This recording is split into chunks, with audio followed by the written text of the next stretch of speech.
আমি শ্রী গৌরাঙ্গ রায়, বনগাঁ থেকে এসেছি, বনগাঁ উত্তর চব্বিশ পরগনা থেকে। এবং পায়ে ব্যথা নিয়ে এসেছিলাম, দুই পায়েই ব্যথা।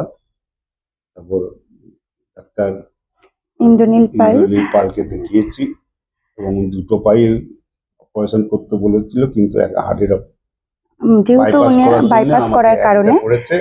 এক পায়ে হয়েছে এবং ডাক্তারবাবু বলেছেন 6 মাস পরে আর এক পা অপারেশন হবে এবং লিভারটন অর্থোপেডিক সেন্টার থেকে অপারেশন হয়েছে। এখানকার পরিষেবা ভীষণই ভালো এবং পরিষ্কার পরিচ্ছন্ন, স্টাফেদের ব্যবহার অত্যন্ত ভালো এবং আমরা যে কোঅপারেটটা পেয়েছি আমাদের খুবই ভালো লেগেছে। পরবর্তীতে যে কোনো সময় আমরা যে কোনো কাউকে যদি আমাদের অর্থোপেডিক কোনো দরকারে কারোর প্রবলেম হয় আমরা অবশ্যই এখানে রেফার করব এবং সবথেকে বড় ব্যাপার যখন আমরা কারোর কাছে কোনো সমস্যার কথা জানিয়েছি সঙ্গে সঙ্গে তার সমাধানও আমরা পেয়েছি এবং সবাই প্রচণ্ড পরিমাণে এখানে কোঅপারেট করে এবং এখানকার ব্যবস্থা খুবই ভালো।